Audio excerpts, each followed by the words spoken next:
There we go. We are now live on my channel anyway. So, good evening everyone. Hello, how are you? I hope you're having a wonderful weekend as we draw slowly towards Monday morning. I am, of course, ADL Wargaming, and tonight I am joined, as always, by the legend that is Josh the Warhipster, who is with me tonight to talk squat goals, to talk announcements, to talk all things Warhammer. How are you, Josh? Hello. I'm very well, thank you. How are you? I'm also now I'm. live. Um, There we go. We're we live. We're one live thing on I all the think we should platforms. probably once we're a well-oiled machine, we should That's going have to be a while. we should stagger our login so we can both do our intros and then drop each other Yeah, in, and that when we're both ready, yeah. like all the pros do. I've got Philip Eagles is here. Good evening, sir. And Mr. Gwatkin Gaming is here too. Good evening to you, sir. Hope you are both Let me very well. let me get your chat up as well. So I've got you. Good evening, So Maverick. what's Hello, Rachel. Rachel said hi evening, to bro? you, not Evening, to Rach. me. I Sorry. know. Yeah. Hey, Rach. Hello. How are you? I, I overstepped my boundaries on that one. Good evening, Watkin Dave. Gaming is here. Hope you are well. Hope everybody's having a good time out there. It's the Sunday show. We're going to be working out with our squat goals, is what Adam told me. Yeah. I'll stand up right now. Here we go, and we'll do. You can't even see. I've got no room on this, but we'll do some squats. We'll get down. We'll get low, and then we'll squat. You know, we'll get it going. We'll really work those quads and Work those those glutes. glutes and those quads. Good evening, Mr. Jonathan De Silva. Good evening, Mr. Boob. How are you, sir? How are you both? Evening, boob. Uh, Philip says, I'm so happy about the squats. Did I mention them before? I don't think you've ever mentioned them, Philip. Not once. It's never come up before. Uh, uh, Andrew Beggar's here, says, oh, hi. Oh, hi to you, sir. Alice says she's not staying if there's physical exercise required. That's I fair mean, it's enough. not The squat required. is the It's not fundamental required. I just posture like to of do it. power, says Lord Biscuit the Tossable. Indeed it is. Lord Indeed Lord it Biscuit is is. 100% right. Is 100% right. And just to give a quick shout out to Gwatkin Gaming for jumping into my stream and immediately going, for the first time ever, audio is good. There's no problems. It's actually working. I've even, for people who are watching my stream, we've got this shiny new background. It moves. It does things. It has particle effects. It's really cool. I'm really excited about it. I'm basically a technological idiot. I mean, I'm an idiot in other ways. But this is nice. I've got it working. So, welcome to everybody who is in my stream. And Liam Dempsey, who has just jumped in, has asked the vital question, which is, Adam, why isn't your trophy in Pride of Place? And I will explain this. My trophy is in Pride of Place. My trophy is, in fact, sitting right up there, and I'll get it. You have a trophy. So, You have a trophy I to have a share. trophy. So yesterday, I went, along with a number of other people who are subscribers to Liam's channel and members of DZTV, deploymentzone.tv as well. Go over, check it out if you're not already. Went to the Factorum down in Warminster and went to the inaugural DempseyCon. And at the DempseyCon, Liam and the lovely Luce, his wife, hosted a 40k quiz. And we were in teams of 4. My team was Sternguard Strategies. We're like Vanguard Tactics, but better. And we out-nerded all the other nerds, and I am the proud holder of a prize. We got this is really cool. It like breaks into 4, right? It's like a jigsaw thing that so all 4 of us could take home our own little prize. So I've got it, ladies and gentlemen. I have the authentic evidence that I am a sad git and that I apparently know weirdly lots about 40k. But I will pose. What we could do, Josh, just quickly, we could ask both people in your chat and my chat maybe 1 or 2 questions from the quiz, and we'll see if it gets it right. I'll do an easier one, and I'll do a hard one if we can do that. Interesting. Please don't Interesting. clip people. Please don't clip me saying I'll give you a hard one. So I've already done it, mate. Don't you worry. It's already clipped. so I'll give you the easy one first, and answers in chat, please, guys. So, what is the home planet of the Emperor's children? The home planet of the Emperor's children. So, answers in chat, please. See what we get. Let's give it a couple of minutes, and we'll do the hard question later.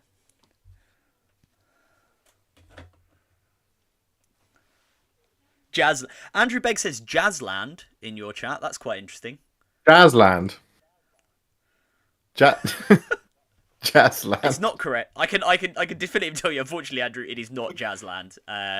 Replace the A with the I, though, right? Brom says who's jumping in my chat. Brom says France.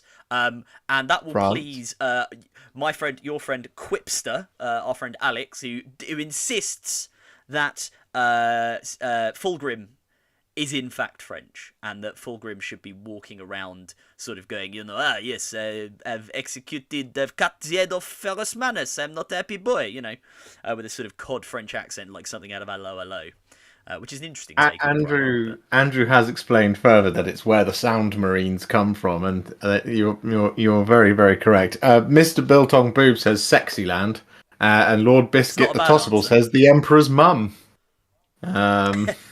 Is where the Emperor's children come from. Lord Biscuit's is like, yeah, the Emperor's mum, yeah. Magnus the Bread in my chat says he's literally just listens to Fulgrim, but he doesn't have any idea. Liam has. See, I do know it. I think Liam can answer. I think Liam can give the answer as well. I do know it. I always my instinct, and I've just remembered it. My instinct is always to misspell it. And then it's the second time when I spell it right when I get it right. So I do know it. I'm not sure if I should drop it in the chat or I should say it out loud. Well, I think I think let's just give Liam a chance to answer. But otherwise, I think you are allowed to say it out loud, and we will test the 40k knowledge. We could do this. We could do like a quiz. It'd be quite fun. Maybe not on stream, but we could do a pub quiz. So for anyone who has just joined in the last couple of minutes, jump in. We're just doing a quick refresh on your 40k knowledge based on the fact that I won a quiz yesterday. Look at this. This is the real quiz right here. This isn't throwing a kettle over a pub. This is a real quiz. And the question is, what is the home planet of the Emperor's children? I'll let you answer, Josh. I'll let you answer because Liam said we should let you answer. I think that's right. So let's go. What is it, Josh? What do you think the answer is?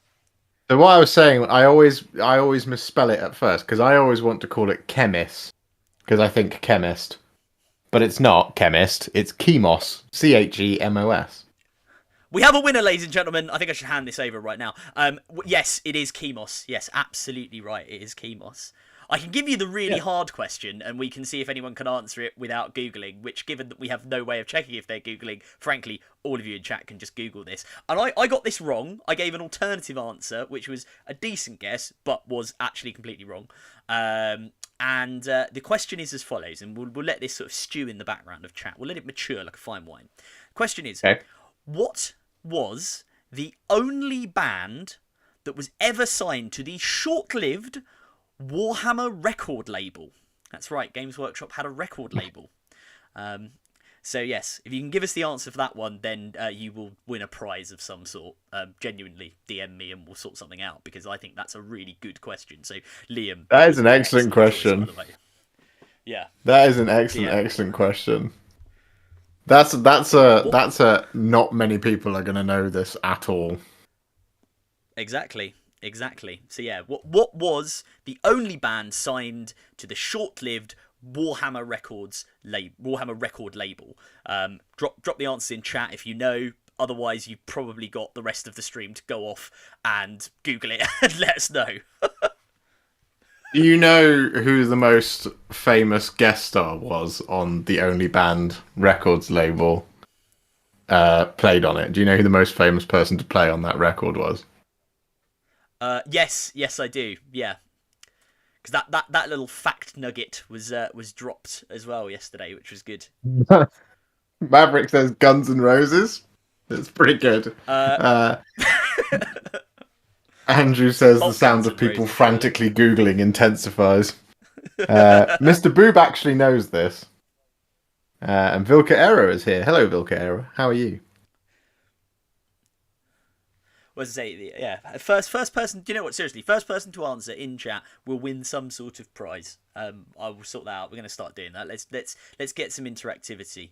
Except you, Liam. This is a prize can't from answer you, yeah, because you I don't wrote have the any question. prizes to Yeah, give. yeah. No, this is a surprise from me. I'll send you a prize. We'll if you're in like some island territory somewhere that's like in the middle of the Pacific Ocean and you're watching. First of all, thanks for joining. Second of all, postage may have to be paid by you. But if you're in the UK, yes, I will post you something. So yeah, drop So your Mr. answers in the Boob has chat. dropped an answer. He says, "Well, I I've think seen I his know answer. it. Know it." He says, "Oh, rock," or something with rock in it. Right? You are so close. You are one letter Close. off. So close. So close. You're one letter off. Well, look, let's come back to that, and obviously, if we do miss your answer, do shout at us in chat, and we'll come back to you. But are we all excited about? We mentioned it; it's in the title. I think we're all excited about squats, except they're not called squats now. He's literally doing the alphabet. He's doing the alphabet. The prize is not that good, Biltong Babe. It's a signed photo of Jake from Vanguard Tactics. No, it's not. It'll be an actual prize. No. How excited are we for the squats? It's pretty cool, right? I believe that's not what they're called, is it, Adam? Can you give them their Leagues of correct Votann. universal name? Leagues of Votann. Yeah. Thank you. For a minute there, I thought you were going to have to look that one up, but I was like, you call yourself a Warhammer quiz expert, and you can't remember Leagues of Votann?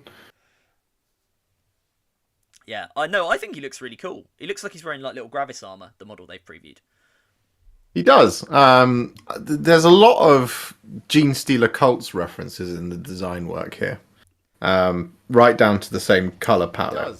So, like the miners, sort of, I want to call it like it would be the carapace, for example. It's very close. It's very, very, very similar. It doesn't have any of the same ribbing that the Gene Stealer Cults Neophyte hybrids have on, but it looks like a heavier set version of that, which would make sense, as the Leagues of Votann are somewhat renowned for their scientific acumen, and I suspect probably in the Forge as well. You know, it is a Dwarden concept from Games Workshop that I don't think will be forgotten with these guys.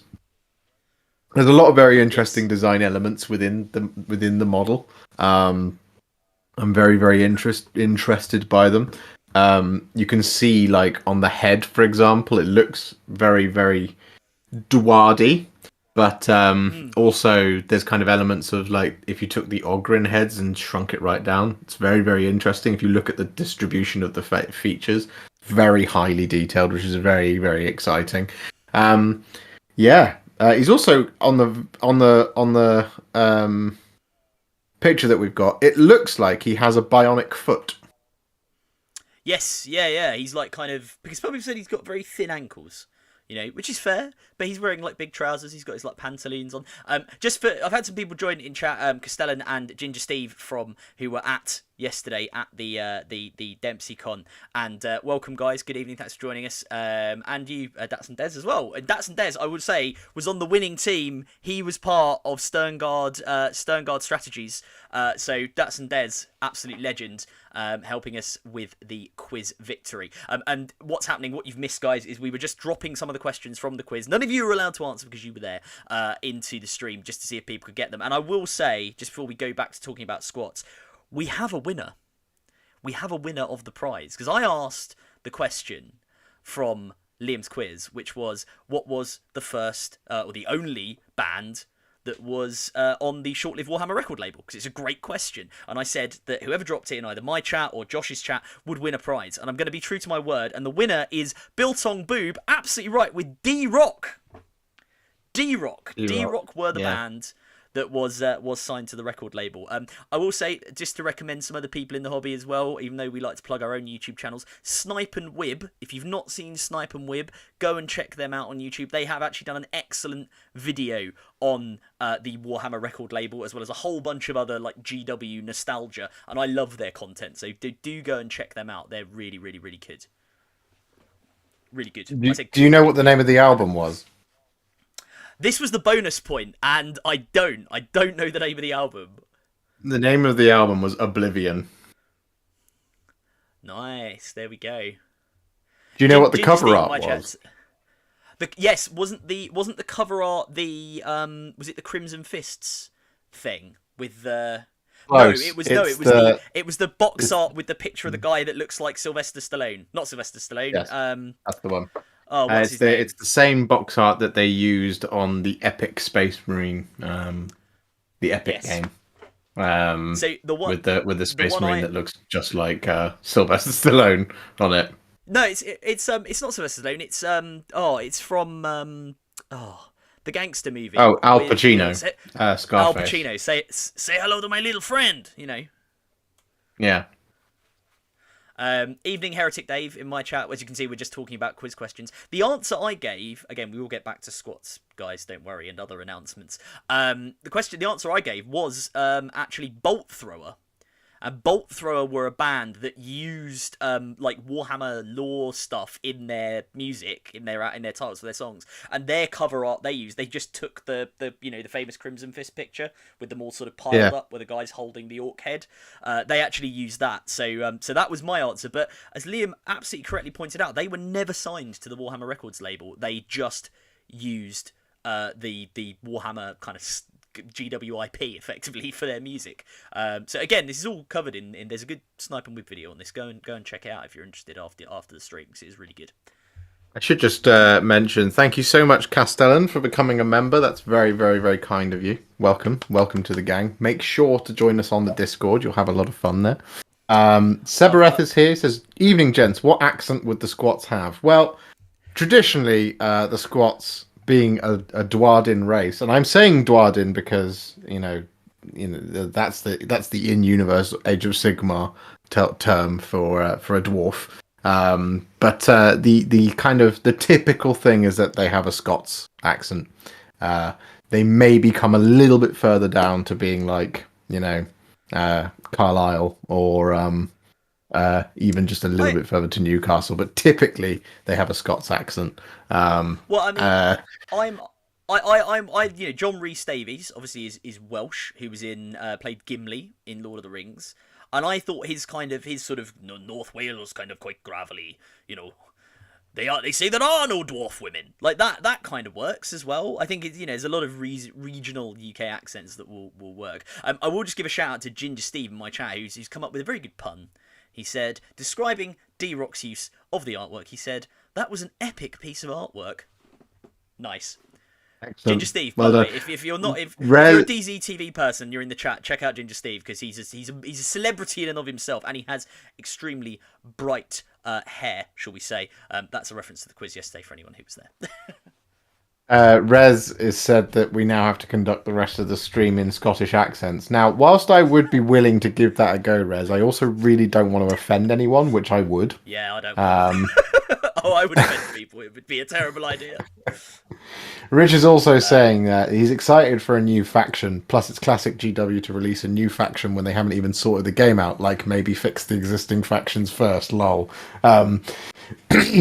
I kind of get where you're coming from, buddy. I suspect we won't see the Leagues of Votan for a little while.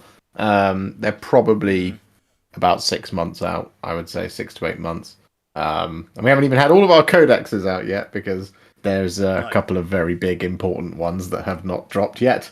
But I totally get what you mean. I've got a Grey Knight on my screen before me. These are for Rich. And they're in a little bit of a tough place at the moment, the old Grey Knights. Yes, yeah. They are. I think it's good to see a new faction. It's always cool, it expands the universe that a little bit more. Although nice to see a retro callback as well. And I hope, if people know anything about squats, they had all these very cool vehicles in Epic. They had land trains. They were big on trikes in Rogue Trader as well. That was their big thing. They were like a trike and bike army. Lots of vehicles. So I hope they kind of lean into a little bit of that, and we get some kind of vehicle stuff. A lot of heavy machinery. As Watkin Gaming in your chat rightly says, it is just more biomass for the hive mind to consume. So Oh, I don't want to talk about Tyranids. Not that I'm biased. I don't want to talk about Tyranids. I'm genuinely worried. We had a brief chat about them, didn't we? Because the codex is more or less completely out there. Yes, it is. And so I did have the pleasure of playing a test game with Jake from Vanguard Tactics, his idea about to play. Put that beautiful thing down, you. I forgot to turn the stream on whilst holding it. For those of you who are asking if I'm going to do a tutorial on this model, yes, I am. Here it is. If you were at the Avatar of DempseyCon Cain. and you were one of the people who asked the question whether he's going to do a tutorial, and I said it will be coming soon. Yes, I am not. It will be coming very, I very just soon. know how Josh works. I have to. Basically, I have to finish this guy for Rich, and then that's the Grey Knight's half of Hexfire done. And what you're going to see this week, ladies and gentlemen, for those of you who are interested, I'll give the stream a sneak preview because you do like your previews, and because they're over here in the photography bay. We are going to be doing this week. There will be a video, and I will go onto the top-down camera. There will be a video on how to paint this guy, the Nemesis Dread Knight. So Do you know, there's that. Sorry to interrupt you, Josh. People on my stream, you're about to get very weird because I'm going to put a window up so you can see what Josh is showing off. So just give me 2 seconds, but it's going to look a bit weird for a minute while I shrink this down so you can see it. I'm going to cut our cameras off though. So that tutorial is coming this week for all your Dread Knight needs, or your Dread Knight Grandmaster needs. Which is very cool. If you want to see how to do this base, you can. I've already got a video for that. It's called the Arcane Wasteland base. And yeah, that sword, man. Check that out. That is cool. That is very cool. Richie's going to be very happy with his very shiny Grey Knights. They're lovely. I don't want to blow my own trumpet, but you know that's all done with contrast paint. Funnily enough, Hofspring 40k, good evening, in my chat just came in and said, I love Warhipsters in contrast videos on Insta. So, you know, check him out. Get on the channel, subscribe, like, because you'll get more of this wonderful, wonderful painting content. And I will say, Ginger Steve has had a great observation on the addition of squats, which he says, GW don't need to fix the game. Don't be stupid. It's like a failing relationship. Just add a baby to fix it. Works every time. So squats are GW's baby, apparently. Yes. But yeah, so we have that tutorial, the Dread Knight, and then the other tutorial, he's not quite finished yet, just because I haven't finished the base, is going to be this guy. So just a normal Strike Marine, and again, same thing on the sword. We're going how to do it big and how to do it small. So you'll be able to do your entire Grey Knights army with the techniques that we're going to be doing this week. But after that, the week after, I'm hoping that if I have a very, very nice, productive week, that you will see a tutorial for the Avatar of Cain. And I'm also hoping to do a tutorial for the Shining Spears as well. Ooh, very nice. So that'll be a very Eldari heavy week. So nice for anyone who's interested. The other thing that I've got downstairs is the Corsairs. So all of your Eldari, needs will be met in due course. I'm probably going to end up doing the whole of the Warzone Nachmund, Kill Team Nachmund box, because there's some really cool terrain in there as well. Nice. It might be my first airbrush tutorial. That one I haven't decided yet. Ooh, nice. We're moving into the new airbrush realms of airbrush Warhipster. That's cool. Well, I suspect what will happen is I'll get the kits out and I'll look at it and I'll go, nah, it doesn't need an airbrush. Jedi, this so often happens. Jedi, thank you for joining us. He says, glad I picked one up then. Need to use contrast for Khorne demons soon. I was going to say, well, Josh has his tutorial on the bloodletters, and I've seen them in person, as I've seen many of Mr. Warhipster's models in person, and yes, they are very impressive. But also, I think quite straightforward to do, and they look, the effect you get at the end of it is really nice. So if you are Jedi, if you are looking for your Khorne demons, go and check out Josh's channel and have a look at the tutorials on there. And I will say, I've got first-hand evidence. So hang on, I will say. Well, I've got 3 Corn Demons tutorials. I've got Skull Taker, Corn Blood Letters, and of course the Bloodthirster of Insensate Rage. There's more I want to do, but it's just finding the time to sit down and do some Blood Crushers, for example. But look at this. Look at this. Look at that. How is that What have you got contrast? there? That's Helbrecht. Look at him. Oh, I can't see it. Right. This was. Oh, sorry. Is it not showing up yet? This is Helbrecht. This is like. I mean, he's just beautiful. And Josh was very kind. He gave this to me as a gift alongside. I mean, look at this banner. Like, it's just nuts. I don't know how you do it. Like my models, I think my painting's all right. It does the job, but yeah, you're definitely something to aspire to. And this is the Castellan. So if you're a Black Templar fan, what's on my stream right now is a big bonus. And Ginger Steve asks, where can we find Josh's channel? It is at youtube.com/Warhipster. So go and check out Warhipster. Go and subscribe. Become a member if you want some, or a Patreon member if you want some early content, early access content as well. So do go and check that out. Obviously, I thoroughly encourage that if you want to become a bit more of a contrast wizard. Yes. So I've been asked a question by Castellan in the chat. He said, not. He said earlier on he wrote phonetically in Scottish.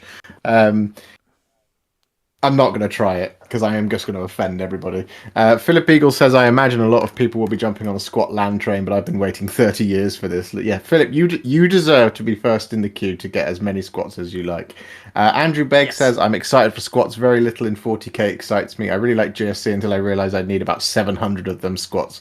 Look great and will hopefully be less hoardy. Castellan, his question was, Reet, what's the crack tonight? The crack tonight is I'm going to try and finish off this Grey Knight Strike Marine.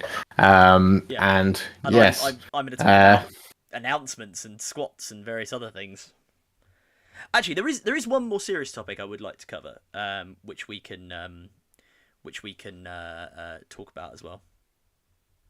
Yes, Maverick's question is, what kind of force do you think the dwarves will be, horde-based or elite, etc.? I suspect they'll probably strike a middle ground, kind of somewhere like Tau or Admech. I think you'll probably be able to run them as any, I would suspect. But as either you could run them as full dwarf or whatever. But I suspect there'll be some sort of mortar type unit that people will gravitate towards with all that out of line of sight shooting. Because just seems. I will say, Dan said, I'm sure his chat having a review of them, because I've just realised, obviously, on your screen, it's actually my slightly more rubbish camera that's on my Mac for some reason that's being piped to you rather than my sort of nice HD one. But I will sort of hold up for this. I don't know how clear it will come through your Helbrecht that you painted for me, because he is beautiful. But for the full effect, obviously, go and watch the video on Josh's channel.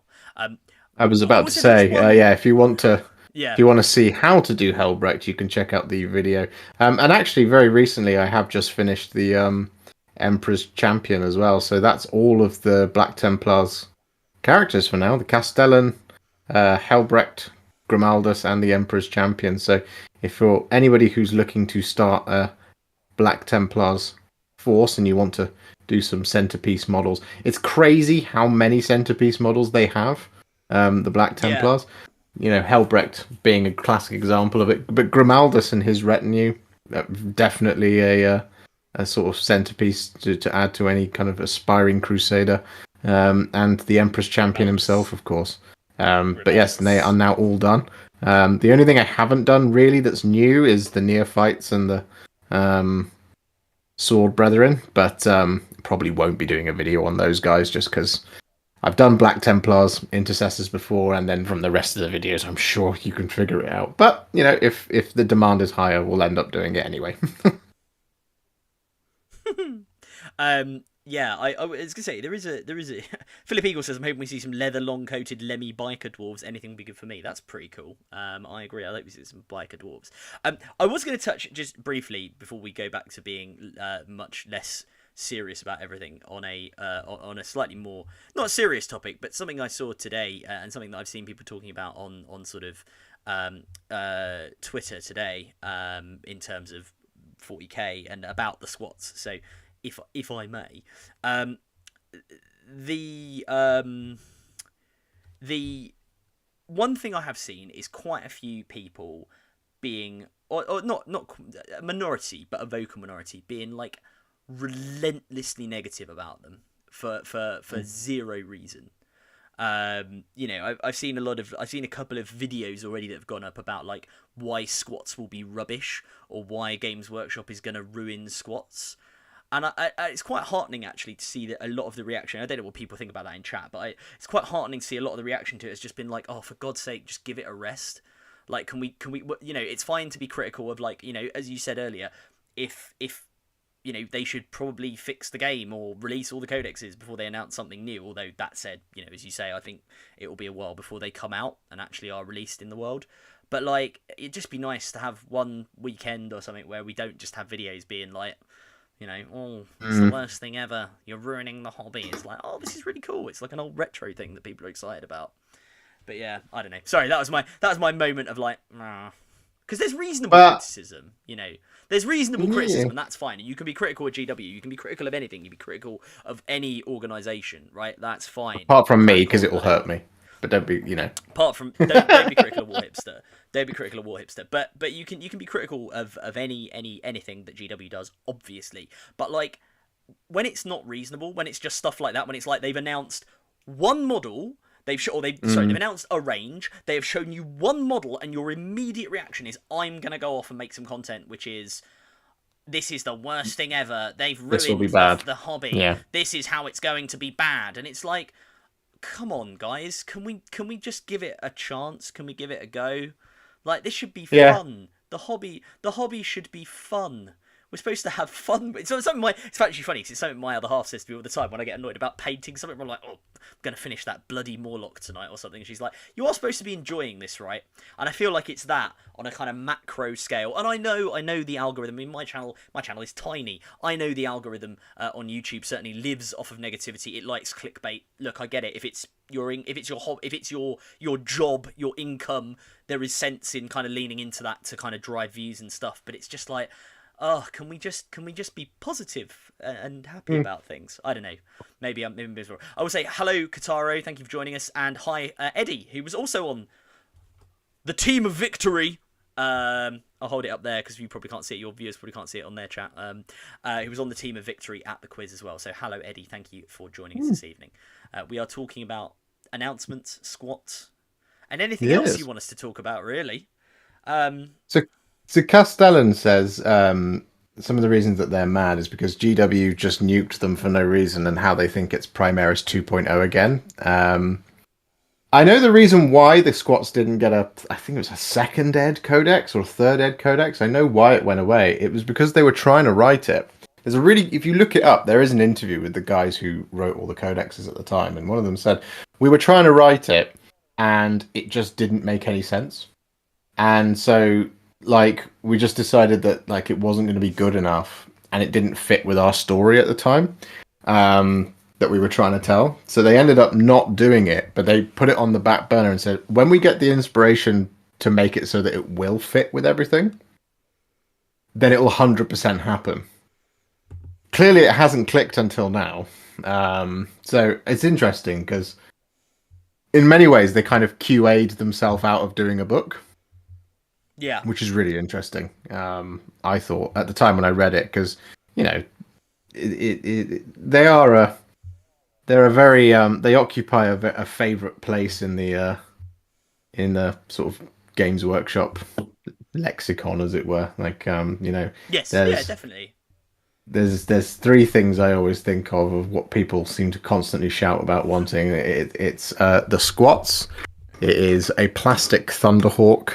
And it is the lion, and the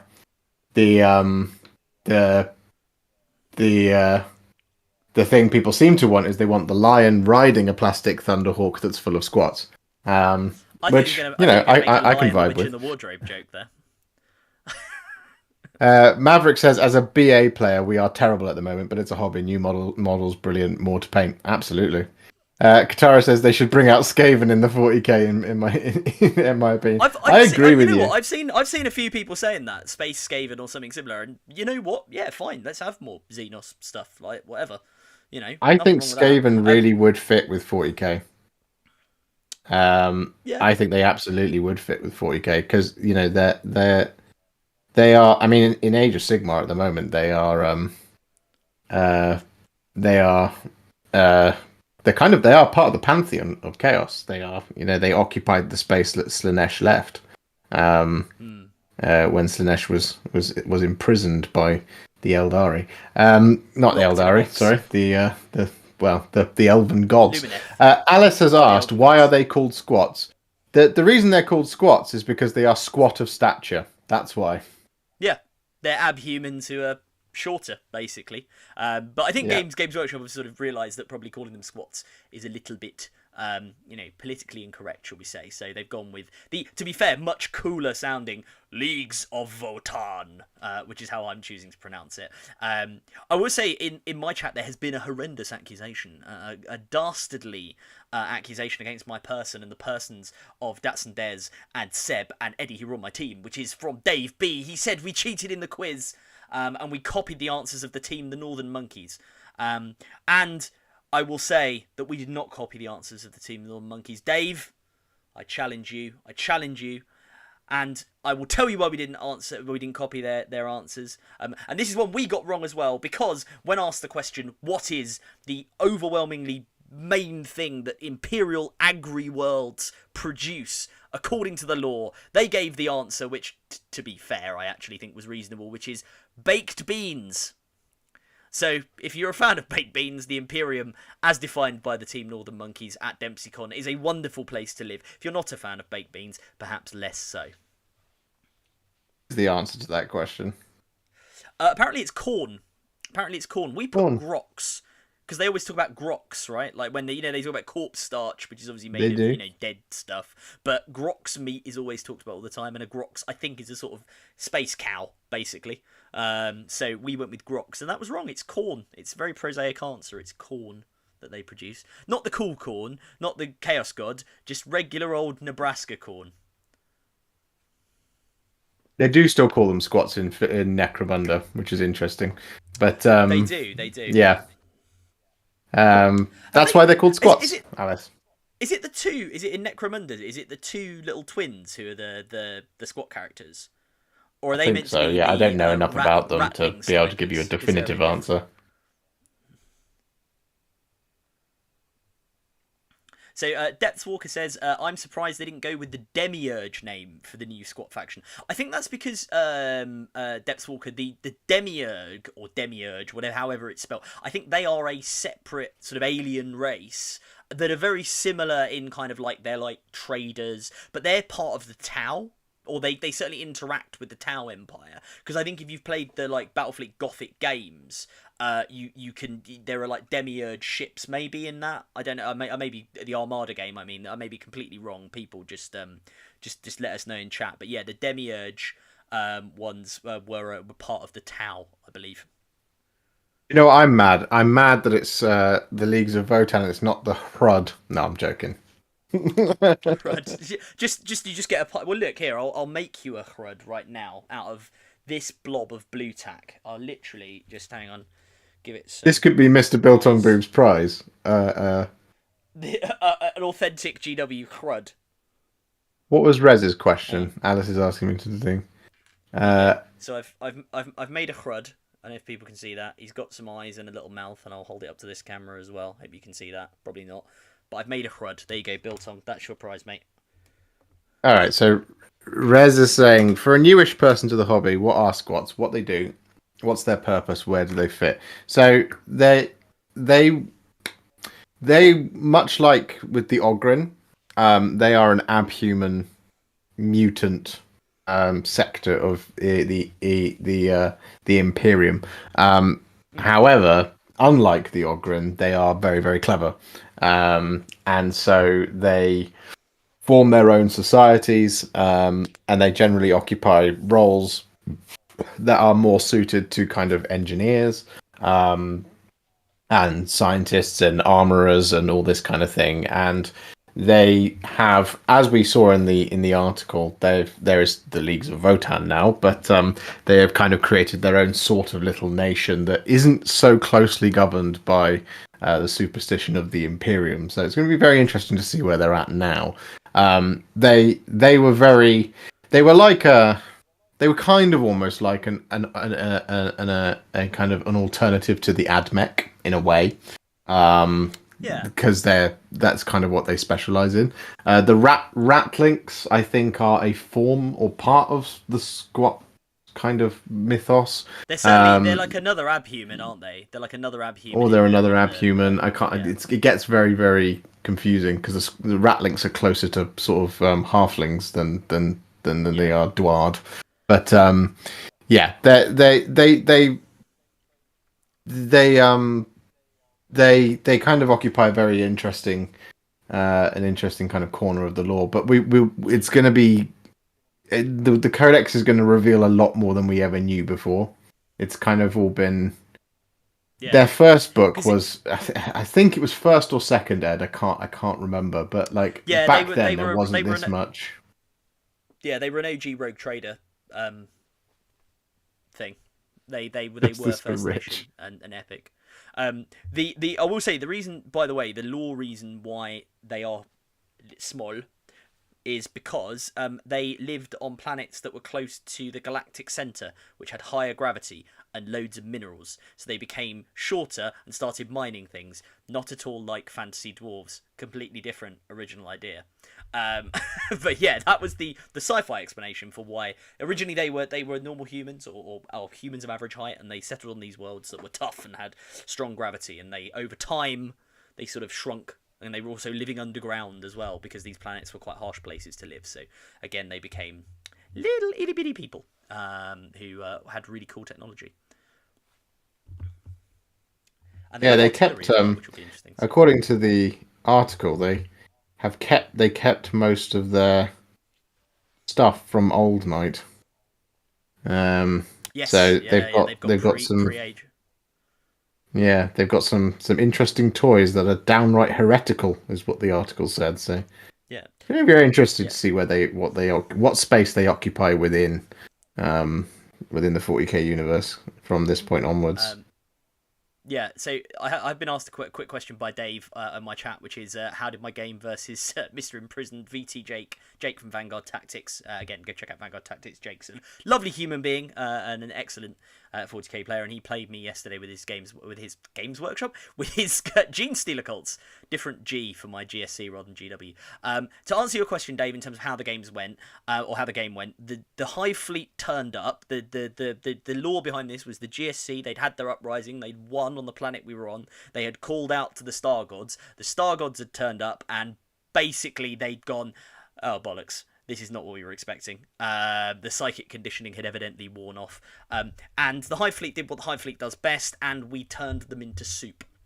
It was actually a very interesting game, and it was a lot closer than it looked, because I was actually using the new linked rules that are going on pre-order next weekend, because they're out there. We wanted to get a test game in, and it was an interesting game, and the GSC are very tricksy, but the brute force, particularly in the psychic phase of the Tyranids, is it's a lot. And I know Mr. Gwatkin Gaming is in the chats, and I will say, Mr. Gwatkin Gaming, in terms of the mortal wound output that you and I were theorising about how much you could get out per turn, yeah, I think we said on average comfortably 27. Realistically, probably higher than that. Probably a good, heading into upper 30s and 40s if everything goes off, which most of the time it will. So yeah, that was an interesting one. But yes, I will do more stuff on the Tyranids as and when the new codex, once it goes on pre-order. I'm probably going to put some more content on Outlook, so hopefully I'll have some time this week. And Dave was very kind. He says, I've got to say your Nid fleet looked lovely. That's very kind of you. My Nid fleet doesn't have a name yet, and I actually ran a competition at Winter Warfare in the London Wargaming Guild for people to... sorry, not Winter Warfare. What am I talking about? That's a serious competitive thing. What did I do it at? It was at Fun and Fluff for people to name my hive fleet and win a prize. I still have all of your entries, people who entered that, but I welcome suggestions. DM me. Comment on YouTube, let me know what you think my hive fleet should be called, and I will at some point pick a winner. I might do it on the date at which the codex actually comes out. I will formally, so 17th of April I would think that'll be, I will formally name my hive fleet, and the winner will be sent a prize. So do enter, DM me on Instagram. I'll put a post up on it as well. You can comment on there, and you can also drop a comment on my YouTube channel. Although please like and subscribe to my channel. She's very sick. Yeah. Alice is asking for #justice for Rich. I'm so sorry, Rich. I will show the appropriate amount of regret and contrition to you for the next 3 to 6 days. As you should. As I should. I mean, we're talking. So Mr. Watkins says, "Isn't the Salamander's home world high gravity too?" Yes, it is. It's a punishing, awful place that's full of tectonic activity, where the ground is always shifting and awful things happen to everyone all of the time. But everyone there's a bro, so it's cool. Naked, yes, Rich. I will show regret to you naked. He also says, Rich says he remembers the squats having a limited fast attack. Yes, they were quite slow and purposeful, I believe was the general description of them. And he says, depends on how much you invest into it. If you go full psychic, you don't have much else. Plus, full psychic can be stopped by screen/hordes. Going to be very interesting. Absolutely right. Castellan says Mark III iron armor came about because the Crusade versus Scots before Horus Heresy came about because war against the Scots. There you go. That's why we got Mark III iron armor. There we go. Look, come to our stream, you learn something. We do a bit of 40k lore education because people in the community know all sorts of like weird, obscure little things about where particular bits and bobs come from because it's so rich, the lore on this. It's always worth tidbits, I believe, is the technical term. Tidbits, absolutely right. So thanks for that, Castellan. That was awesome.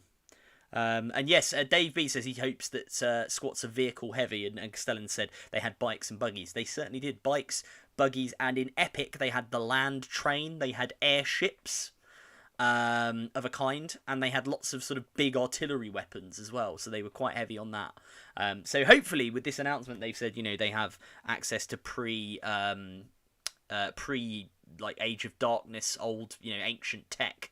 We might see a bit of that as well, which I think will be really cool, and will only encourage people to jump in and maybe collect them. As long as they have pre Age of Darkness weapons, and it's not just they've got guys with plasma guns.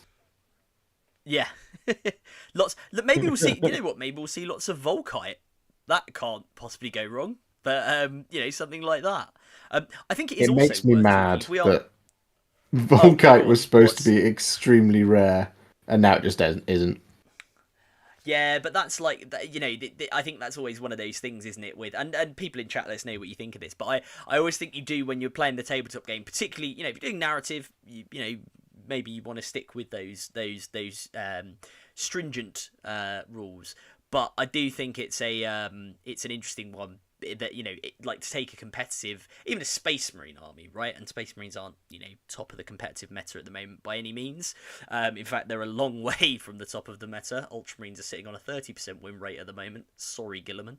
But the even stuff like Redemptor Dreadnoughts, right, which are like the brand new Dreadnought. Dreadnoughts shouldn't necessarily be in every battle, right? They're still rare. They're still a rarity. They're still like a sort of relic of the chapter in some ways. And obviously then, but that's before we even get to Leviathans and Contemptor Dreadnoughts, which are meant to be like the rarest of the rare. But, every army has one, invariably. Not every army. There are going to be people in chat screaming at me being like, I don't use Dreadnoughts. What are you talking about? But, every army has them. So it's interesting. So I think you have to abandon that. Otherwise, we'd have battlefields with one custodian. Or no custodians, actually, more accurately. Because they are so rare. I have actually, interesting that you mention win rates, because I have a I ha- I had a mild bet with a friend of mine. I said I bet to so because you shared a graphic, didn't you? That Yes, yeah, Ines yeah. Wilson posted about win rates, Yes, yeah. discussing the similarities or total lack thereof between 40k and Age of Sigmar. An Age of Sigmar. Yeah. Now, when I looked at that graphic, I was like, okay, so scientifically, then Age of Sigmar's the better game. Ooh. Ooh. I mean, at the moment, yeah, Scientifically, it's a it lot more. is It's a lot more. It's a because lot more balanced. Yeah, you, we have the data. you It's a lot more balanced. well, so we always talk about this game is bad because of the imbalance, right? So if there's balance, then that makes it good, right? So my bet was that I said, even faced with this, the Age of Sigmar is a more balanced game, which means there is more. It's more competitive technically because it means anybody can compete a lot easier. Even in the face of this, that I could go round to a bunch of you and say, so faced with this data, you would say then that Age of Sigmar as a game is technically better. And I said You're my bet enjoying this was that way all too of you much. would say no, 40k is still better, despite the massive swings in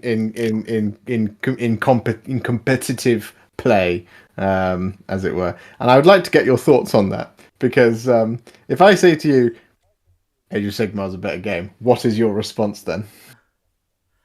Well, so my response is to be honest, which is to say, I've never played Age of Sigmar properly, so I don't know. For me personally, is it a better game for me? I don't know. Is it a better game by the metric of balance? Yes, I will happily say that because it is more balanced. Does that mean it is a better game overall than 40k? I don't think. I would say no, but I would not say that because I think Age of Sigmar is a worse game. I think it's just because they're different. They're two different things. If you want your fantasy, you go Age of Sigmar. If you want your guns, you go 40k. And they are inevitably going to be different. Because I know there is shooting in Age of Sigmar, and I know there are some armies that have been problematic in Age of Sigmar because of their shooting being very oppressive, at least that is my understanding from you. But, when every army is packing heat in 40k, except, I don't know, maybe like World Eaters or other sort of very assault-oriented armies, it's going to give a different game style. So I think you can't say one is better than the other, like, scientifically. All you can do is you can say one is more balanced than the other. Does that mean that right now Age of Sigmar is probably more enjoyable to play at a competitive level? Yeah, absolutely. I'll definitely say that, because the problem we've got in 40k at the moment, and again, despite I sound like a hypocrite because I was saying about don't be negative, but I would say this falls under the reasonable criticism of Games Workshop of the competitive game, and obviously again with the caveat that the competitive 40k game is a tiny part of the overall community of 40k, and you do not have to play competitively. But the problem we have at the moment is because of Harlequins in particular. Custodes and Tau, also were the problem, and now Harlequins have come back on top. Have come out on top of that, even of S tier armies. We have a situation where people will, even with a nominally quite good army, that they've thought about, they know how to play, will turn up at a tournament, stick it down on the table, be opposite Harlequins, and just go, I've lost this. We've not rolled a dice, and I've lost. And that I won't say that should never happen. Sorry, I'll just finish it. I won't say that should never happen, because there are going to be some armies. If you design your army in a certain way and you go up against an army which just counters it, there are going to be some games where you just go, oh, yeah, on balance, I've probably lost this. But I'll give it a go. I can get some points, right? But I don't think there should ever be a situation where it doesn't matter what you've done. It doesn't matter what army you've got. You turn up, you put it down, and you go, yeah, I've lost this. I know I cannot win. I do not stand a chance. That's bad. That's bad for the game. And it also means the top of the competitive meta becomes really boring. And there was that picture, I don't know if people have seen this, I think I popped this on Instagram, I sent it to you. There was that picture from Adepticon of like two Harlequins armies going up against each other. And it's like, there are like, 20 plus Void Weavers on the table. And they're all painted the same colour. They're all airbrushed in 3 colours of like pink, purple, and a slightly different shade of purple. Right, they were so similar, these armies. If people haven't seen this, go on to Google and have a look for it. They had to put dice in the back of a bunch of the Void Weavers from one player, so they could actually tell the difference. Not, of course, that they ever really interacted with each other, because they didn't need to. They just shot at each other for ages. And I was just like, oh, that's a bit depressing, isn't it? So yes, I think Age of Sigmar at the moment is the better, but more balanced game. I think Depths Walker has a good point in my chat. He says, more balanced games are not better necessarily. Chess is the most balanced war game in the world, and that doesn't mean I'll play it instead. Which is a fair point. Again, we are coming at this from a very competitive angle, I guess. Well, so yeah, that is my point. Is we talk back and forth about kind of not attitudes, but attitudes is probably the simplest word to think about it. Of why do you play Warhammer 40,000? I play because I really like playing competitive Warhammer. So, on the face of it, at this current juncture, if you like playing competitive Warhammer, Warhammer 40,000 is not the game for you. Warhammer Age of Sigmar is the game for you because it's a more balanced game. Yeah, because that's what competitive Warhammer should be, right? My view is that we shouldn't be playing competitive Warhammer at all. Because all Land Raiders all the time, and that's it. it should be all Land Raiders all of the time, because Land Raiders are cool. But that's my point, is because I don't think there is such a thing as there's a better game than either of the other. There's a thing that you prefer.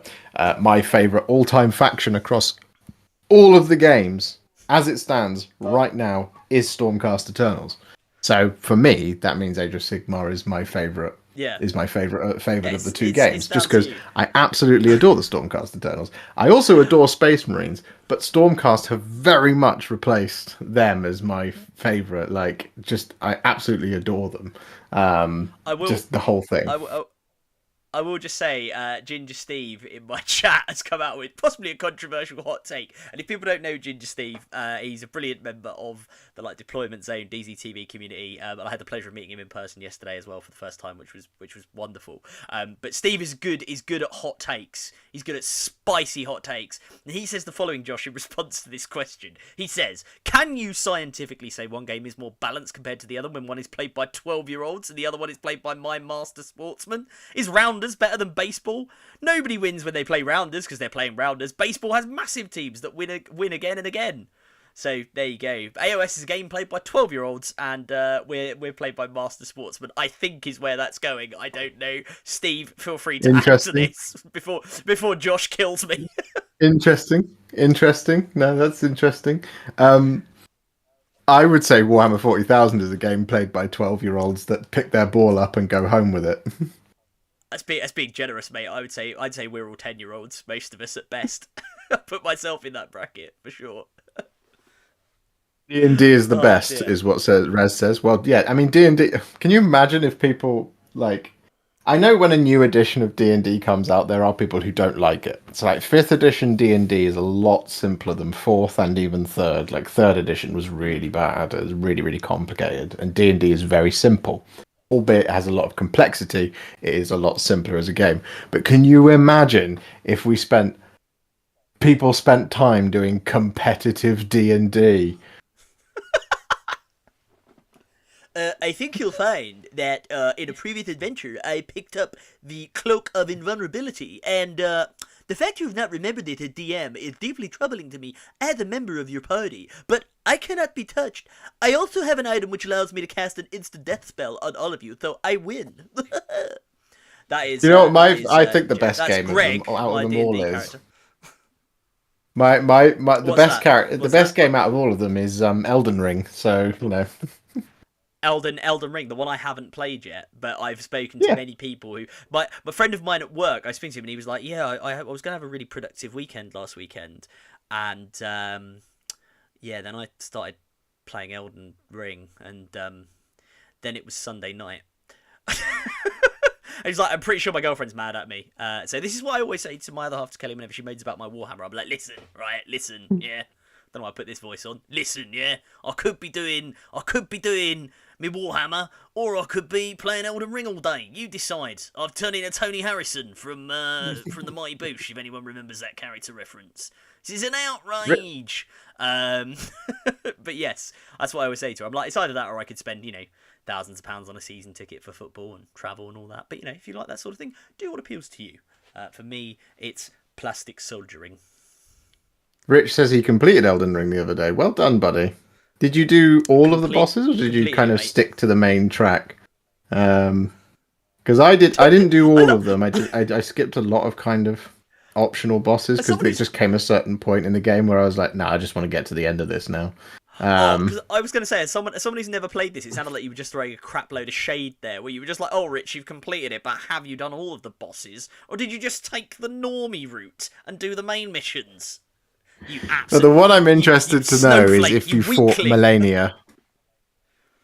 What? If you fought Donald Trump's wife? No. That was Melania. No. Melania, the Blade of Mikola. She has never known defeat. Oh. I spent a day trying to beat that boss. It took me a whole day. I didn't do anything else. On Elden Ring. I fired it up and then it was like 80 plus attempts to beat it. I did beat it, but it took me over 80 attempts. Over 80 attempts. It was terrible. I hated it. This is Reza we're talking about, and he is a man who likes a fight, whether on the tabletop or in his video gaming. So I would imagine he's gone and punched every single boss available in the face. So we can let us know. But yes, Elden Ring. Thank you so much, Castellan, for upgrading your membership. That's very, very kind of you. Like I said, do make sure if you get on that Discord link, it should be somewhere there in the membership thing. Competitive D&D was a thing. Goodness me. Why is that a thing? Why has that ever been a thing? The Alex Beast says Dragon Cast for the win. I love the dragons, don't get me wrong, but it is just your regular Stormcast Eternal, the Liberator himself. That was what did it for me all those years ago. I mean, it's not many years ago, but when I saw the Liberators, I was like, man, and I was just like, yeah, this is what I'm here for. This is a person in full plate armor with a massive heater shield, a massive great shield and a hammer. I'm so here for this. I'd say, thank you, Inquisitor Vex. He says, good evening all, Ginger Steve and Dave B. Hi, Inquisitor. Thanks for joining us, Vex. We're talking about all sorts of things. We're just talking about Elden Ring, the game, which I've not played. And everyone's going to be like, you're an idiot, you should play it. But I don't get time, so I devote it to Warhammer. But I think we've been talking about squats, we've been talking about new releases. We should talk about some of the other things that they announced, because since you and I sort of last did a Sunday show, owing to sort of me being in Norway on holiday and all sorts of other things, we haven't talked about some of the other things they've announced. And I think the next one, perhaps, to carry on the theme of old stuff, who liked the Horus Heresy trailer? Hands up in chat. Who liked the Horus Heresy trailer? Because I was like, oh no, you weren't. You didn't think it was all right. You sod off. That's so British. Like, oh, it's the best day of your life. How was it? Yeah, it was all right. Yeah. I was fun with dolphins the other day. It was a magical experience. How'd you enjoy it? Yeah, it was all right. Yeah. It was all right. You literally, your hobby desk lifted, right, when that came on. I know it did, because I think a lot of others had the reaction. Dave B says he enjoyed it. Andrew Begg says it was K. So yeah, he's on the Brit train of, yeah, it's all right. It's all right. You're telling me that when Horus walked on screen and just said anything, you weren't like, oh. I mean, it was all right. It was. Yeah, it was all right. No, I do, but genuinely, I don't. So I don't play Heresy. I don't have a Heresy army. I've not played Heresy, but they've put some effort into that, and I'm looking forward to seeing what they do at the open day in May. I think it is, right? Because are you going to it? Oh, I sort of want to. I want to go. Should we go? Should we go together? Go on a little trip to Warhammer World? Should we go together on a little trip to Warhammer World? We could. We certainly could. I'm interested to see what they're going to do to the rule set, because I like it as it currently stands. It's very complicated, but I like the rule set as it stands at the moment.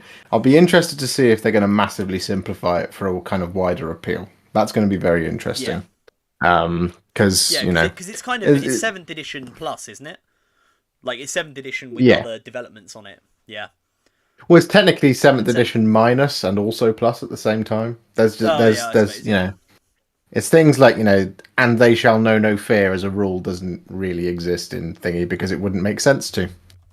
Because and they shall know no fear in seventh was basically roughly translated to and they shall know no rules.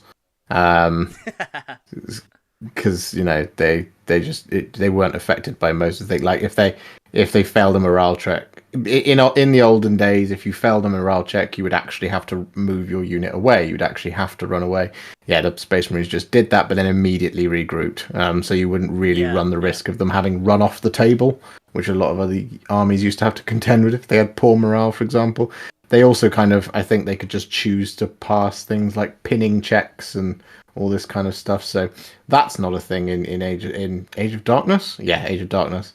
It's going to be very interesting to see what they do with it. I'm very curious. I'm also curious about what the range changes are going to mean. Yeah, well, I'd say it looks like we're going to get a lot more plastic kits.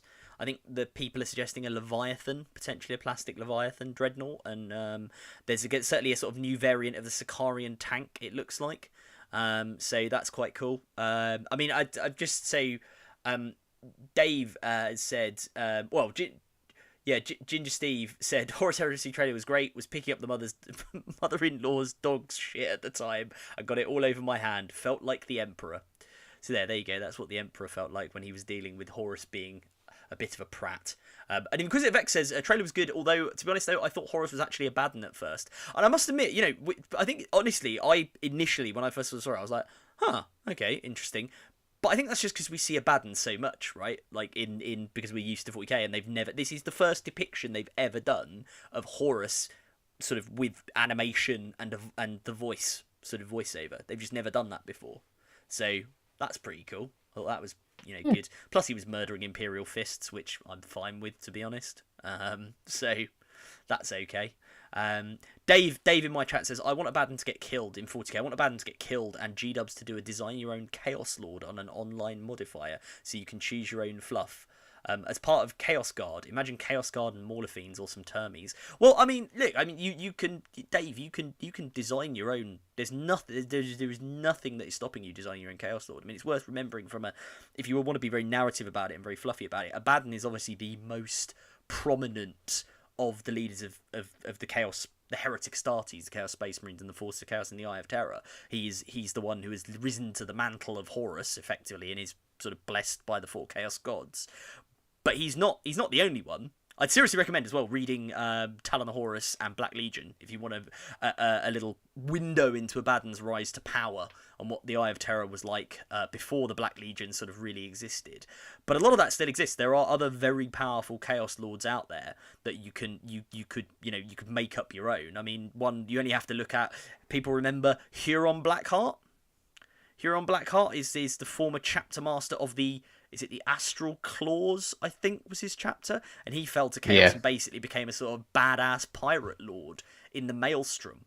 And he's like he's his own thing. I mean, I think he works with Abaddon, he works with the other traitors, but Huron is most definitely his own very powerful Chaos Lord.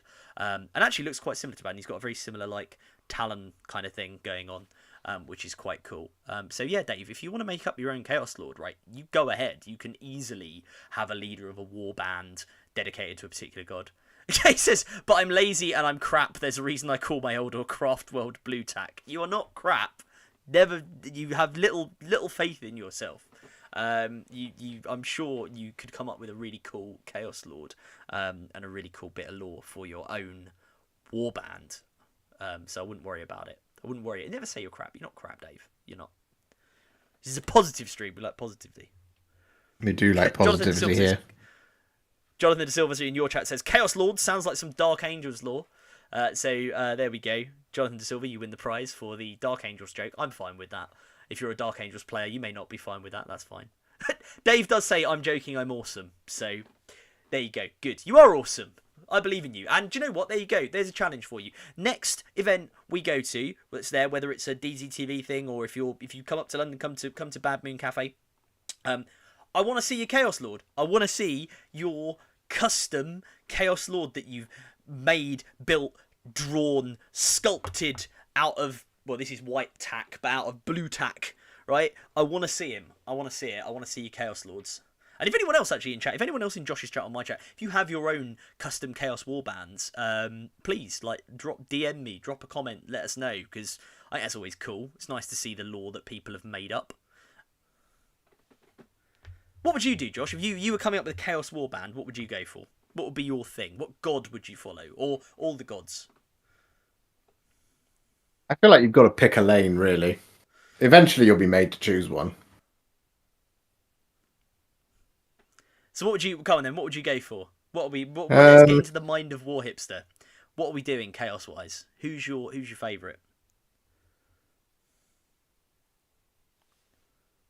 It's a very good question. My favourite to play with at the moment is Slaanesh, but I like the idea of Tzeentch, doing something Tzeentchian.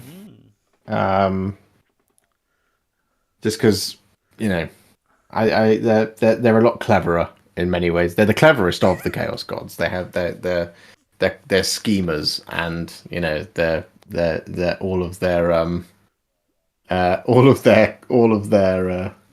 you know, plans are just complex as hell. I love the idea that like they change one thing, like they'll do something that might not seem like it does anything, but it won't actually be relevant for another 1,000 years. That type of thing.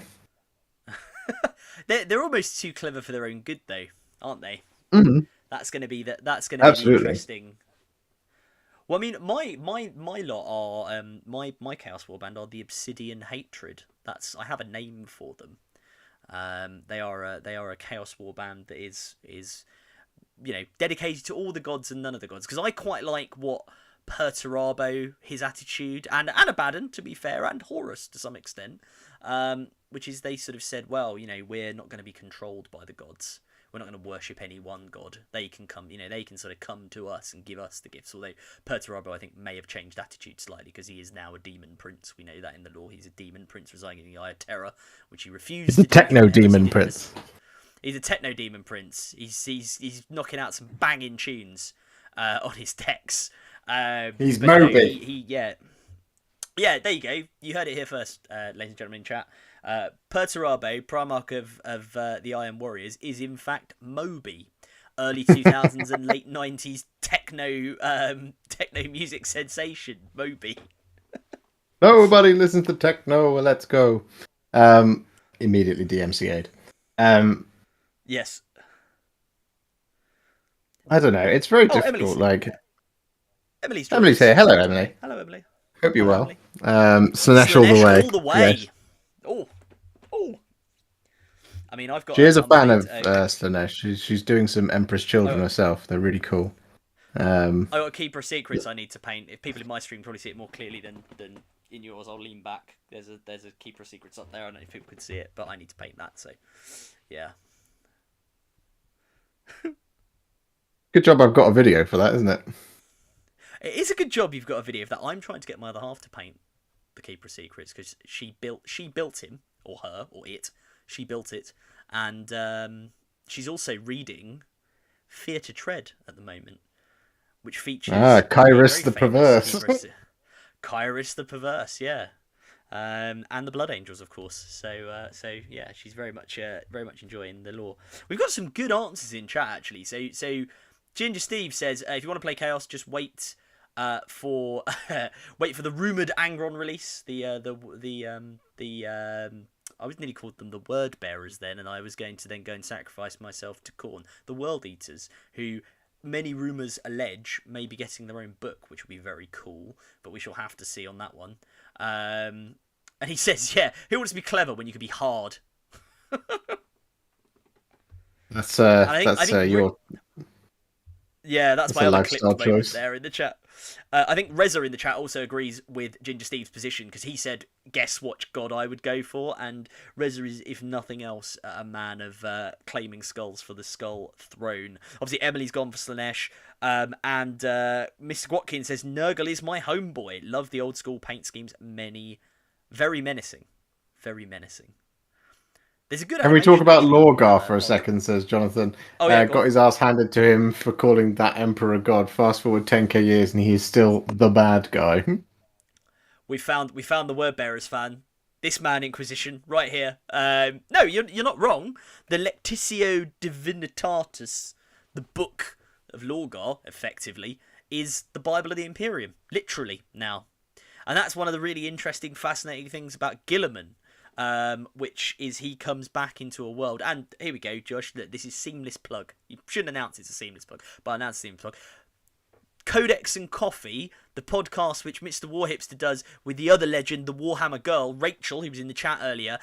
The latest episode is on Space Marines. And I'm plugging the podcast generally, but I'm also plugging this one because I'm on it, talking about Space Marine lore. And I think one of the things we did talk about, whether it made it into the episode, because as you can imagine, I can ramble for hours about various bits of Space Marine lore, was talking about when Guilliman comes back. And Guilliman, one of the big things he wrestles with, which I think makes him a really interesting character, is he wakes up in this world. He got sort of, stabbed in the neck by Fulgrim and, went to sleep or was put in stasis.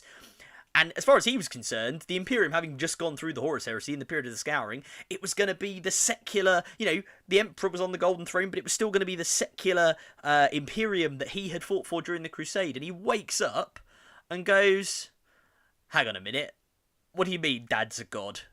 And then he goes and sees Dad on the Golden Throne, and then he gets confronted by the ecclesiarchy, the existence of like the Inquisition, in where it's the Ordo Hereticus, sort of from a very religious perspective, going after people. So can you imagine if you're Guilliman, you wake up and you're like, hang on a minute, what is going on here? And now you've got to deal with religiosity, and more than anyone else what Lorgar was all about because he was your brother, and you knew about the Book of Lorgar, and you knew.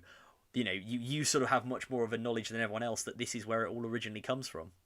So, yeah, I don't know. Interesting one. Certainly is. Oh, and Rachel says, I will not be editing anything you said out. That's very kind of you. It's very kind of you. There are some good voiceovers in that as well. She'll just edit everything I said out. You'll just hear the start of your voice be like, and then it'll just cut to me and Rachel.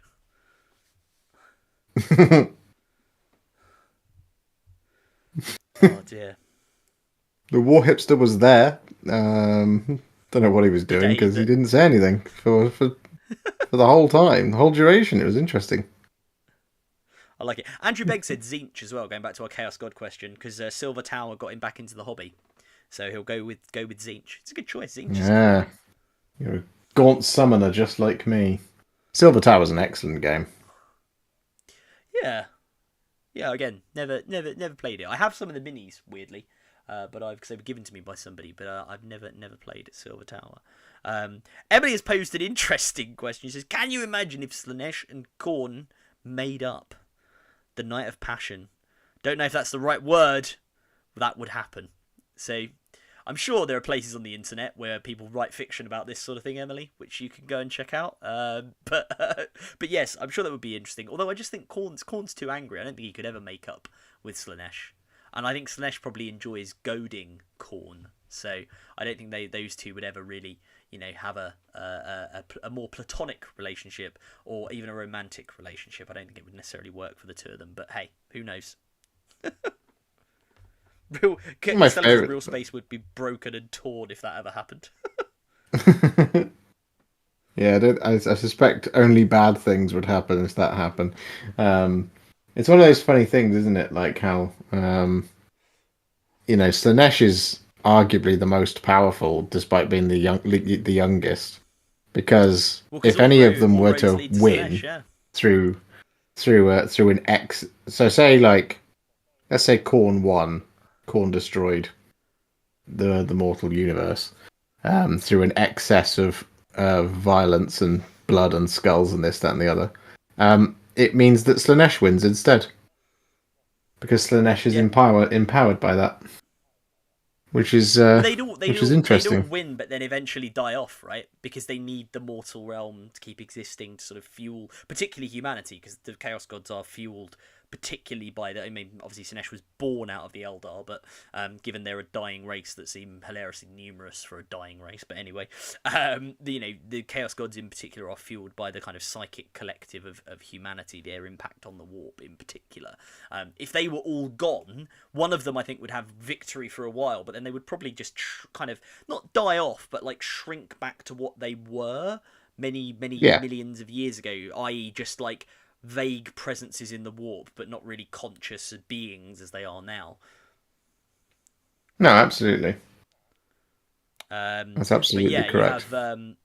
But yes, you. I will say actually a comment that you'll enjoy, Josh. Maybe Dave. Dave doesn't enjoy it quite as much. Josh, Dave in my chat says he said Vex to Inquisitor Vex because Vex has a World Eaters warband, so he is potentially waiting to see what GW comes up with. He says I got mauled by World Eaters on Saturday. Ouch! I'm having to lie face down. It was a harsh fisting, and he had a Land Raider. So that's the part you would like, Josh. Not the fisting, but the Land Raider. A World Good Eaters man. Land Raider. How cool is that? That's cool. The world is better with Land Raiders in it. Oh, Jonathan De Silva. Jonathan De Silva has said an interesting thing in the chat, which links back to this quiz that happened, which he said, why does everyone say there are two Eldar gods? You have Kane and Kegarak, but also isn't Nurgle holding an Eldar god, and the Eldar god of the dead is just sleeping? And you are absolutely right. There is a whole pantheon of Eldar gods. There is obviously Kegarak, the laughing god, who you mentioned, who's the god of the Harlequins. Kane, or Kala-Mensch Kane, who is the god of sort of war, who has been shattered into shards by Slanesh. Isha is the one you're thinking of. She is canonically, I believe, in the Garden of Nurgle. Again, I don't know if this is like a fancy thing or a 40k thing, but in either one of those and or possibly both, she is in the Garden of Nurgle being held by Nurgle, and one of the things that he does is he tests his new plagues on Isha because she can heal from anything. So he uses those on her to test their effectiveness, so she's permanently suffering. And again, I think it's more fantasy lore than 40k lore, but one of the things is that she whispers the cures for these things sort of through the warp to anyone that will listen. So that's how there's this kind of constant battle between Nurgle and Isha in some ways. But yes, Inquisitor Vex in my chat says absolutely right. He says only Kegarak and Isha are still alive. Yes, technically that is true. Iniad, the god of the dead, is not awake yet, or doesn't really exist. Cough. They're a lot like Slanesh, I guess. They have to wake them up with or bring them into being. And the other gods, so Kurnos the hunter, Vol the smith, Morai Heg the crone, and is there another one I'm missing? Can't remember. People in chat correct me. They're all dead. Slanesh ate them all, killed them all when he was born. So yeah, it didn't go too well for the Eldar, I'm afraid. Yeah, no, Slanesh tried to pull that in. Sorry, Slanesh. Nurgle tried to pull that in the Mortal Realms by trying to get his hands on a Lariel, but it was the valiant efforts of the Hallowed Knights that prevented Just gave you an excuse to talk about the Hallowed Knights. from claiming his prize. They were able to prevent the capture of Alariel after the burning of Ethel Weird. Well, look, okay, we'll do a quiz. We'll do a quiz question around the around from yesterday around the Eldar gods, and I've given you most of them, possibly all of them. But which two Eldar gods, Josh? This is for you. Which two Eldar gods are responsible for the creation of the Eldar race? In their myth, in their mythology. And I got this one wrong because there is one more god who I didn't name who isn't in the answer, so it doesn't matter. Isn't it like Isha and Asarion or whatever? Ooh, you're half right. It's Isha is one. The other one apparently is Kurnos the hunter, or Kurnoth the hunter. I think it's TH. I thought the answer was Isha and Eldanesh because I thought that's where they got their name from. Eldanesh, Eldar. But I think Eldanesh is like the creator god. And I think he might be like Isha's like dad or something technically. So that would be very, very weird. So yeah. Yes. But yeah, there you go. We've nearly finished this Grey Knight. I know, he's looking lovely, mate. Nearly there. I mean, just a couple of highlights. Given we've talked about the heresy, given we've talked about the squats, we seem to be talking about new announcements tonight. I will say the one thing I am excited about as well, and you and I had a conversation about this, and you were very excited about it as well. New Chaos Knights. How good does that Knight Abominant look? It looks very good. I thought for sure you were going to tell me about the new Age of Sigmar Gurish terrain, which Oh, the we have. is that Thondia? Yeah, I'm yeah. afraid not. I should talk about something Age of Sigmar, but yes, they have released a load of Thondia stuff. I really love everything that they're bringing out. The Kronspine Incarnate is beautiful. You cannot tell me otherwise that it's not. Hang on, It's hang on. the curled up dragon. That was announced in the pre-orders this week, right? I'm gonna have a look at it. Yeah, the Kronspine Incarnate is very, very cool. There's the massive skeleton of the dead beast as well, and they revealed on the stream that is 12 inches long. It's 12 inches long. That's crazy. I would happily get like 5 or 6 of them to do a Lion King style elephant graveyard. That would be cool, actually. I would happily do that. Hipster, on your advice, I purchased some endless spells to spice up my Farseer and Warlock Skyrunners. Excellent, that sounds good. Yeah, the endless spells. There's lots you can do with them to spice up those things.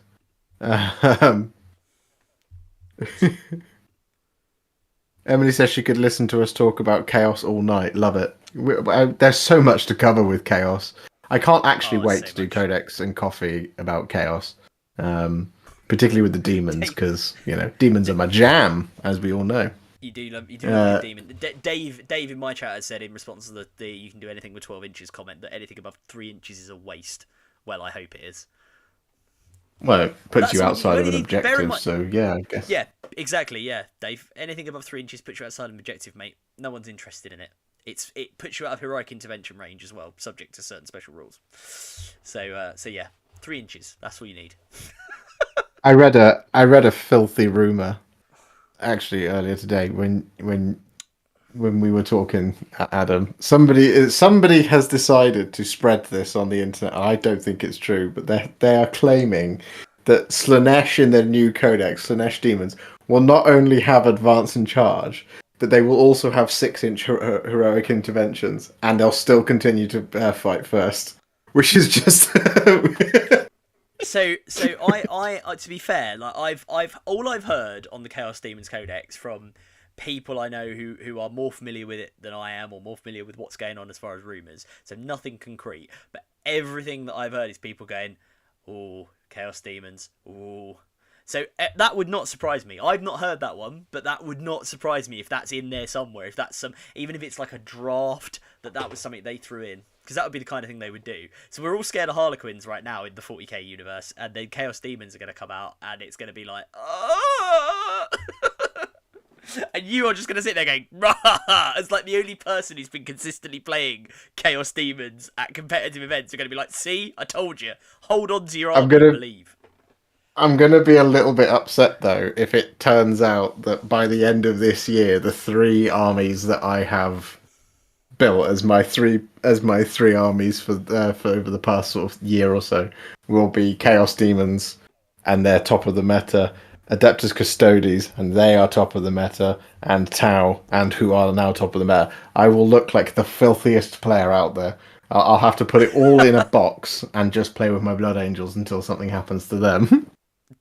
Yeah, exactly. Well, and you know what we could do? We could always play the new Tempest of War cards, which are designed to sort of make things a bit more, do match play, but keep it a little bit more interesting and varied and random. So I'm definitely going to come down to yours, and we can have a game on Tempest of War, because I think that'll be a way forward. We need to do some. We're playing with it as well.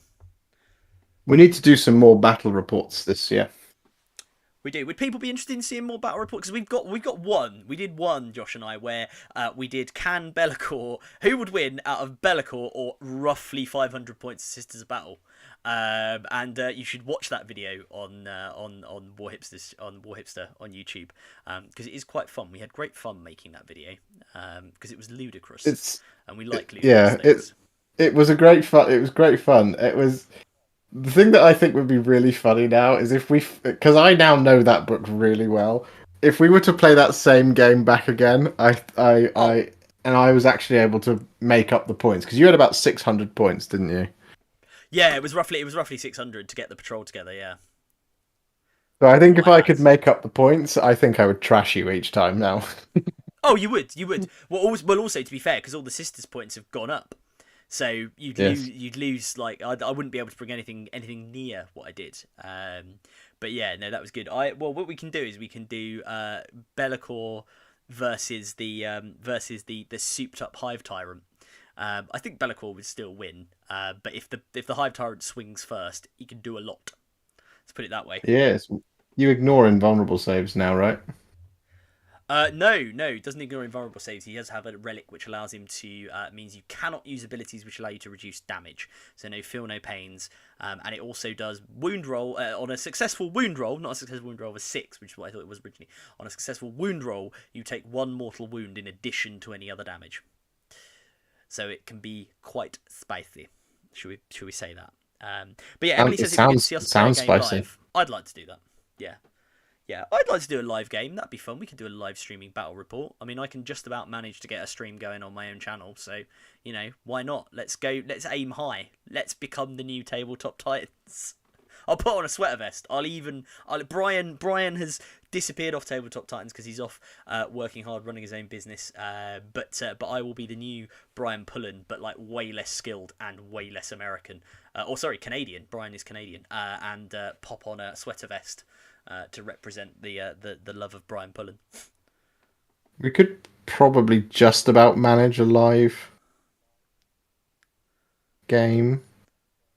I think I would need to, and as you know, as I'm sure people are aware by now, I am currently doing some fundraising to try and kind of be able to do things like that, because at the moment I just could not handle the processing power that would be required to Your do computer would a live explode. stream of Your a game. computer would actually catch fire and explode. Like I've seen it. I've Yes. seen it working hard. So yeah, if you by the way, that's the other thing. Sorry, while we're here, we must do this. I'll do it in the Bob Geldof style, which is if you support Warhipster for just £1, you can go and give him. Well, don't just give £1. Maybe give more than that. But you can go and support Warhipster to develop the channel and have new technology. He can't even film properly at the moment, so just go and donate. That was a terrible Bob Geldof impression. That was sort of vaguely even Northern Irish. Chewie's in your chat, and he's going to be like, "What is wrong with this man?" But no, do go and support Josh's. Do go and support Josh's campaign to raise some money so we can have more Warhipster content and more sort of high quality video content of painting. And also, yes, we can get maybe battle reports going as well. And actually, on that subject, Reza, yeah, Chewie just says that was a Northern Irish accent. Lol. Yeah, absolutely right. It wasn't. It was my terrible attempt at this time of night. But Reza says he would be down to play, and Mr. Quatkin says if he needs more armies and players, I'll happily come down and film a game or two. And Dave in my chat has said I'd like to see a 4-way game, but each player goes out of the room to talk through their cunning plan to stab each other in the back, etc. Loser gets some form of funny penalty. So, Reza, Mr. Quatkin Gaming, Mr. Warhipster, are you up for the challenge? I challenge you all right now. Let's go. Yeah, I really liked that. it. What was it called? Triumph and Treachery. That was the rules for it. Triumph and Treachery. I love Triumph and Treachery because it's flipping hilarious. Especially when you just go, yeah, I'm just going to turn on you now. Yeah. just yes. Sorry, I'm betraying you now. Just like, wait, you're playing chaos. You're a word bearer. Curse your inevitable betrayal. Hello, Brother Ferris. I'm very well, thank you. How are you, sir? I hope you're very well. We should each build a Chaos Space Marine warband. Can I just keep my can I just be the demons?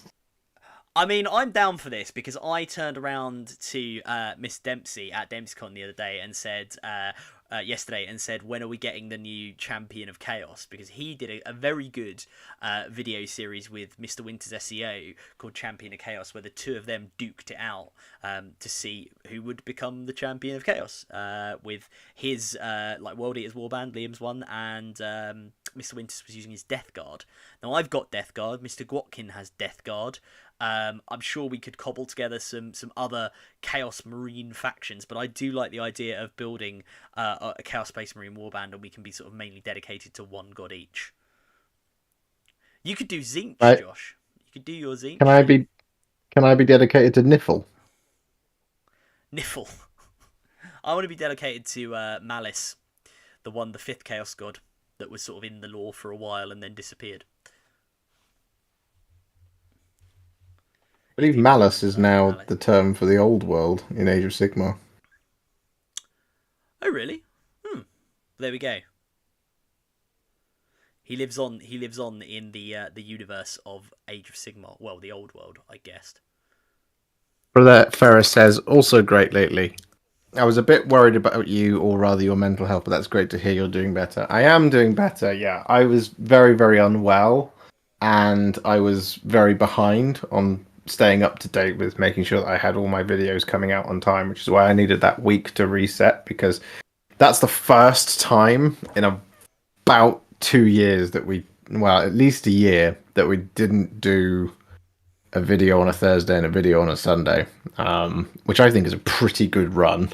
But yeah, I was just very ill.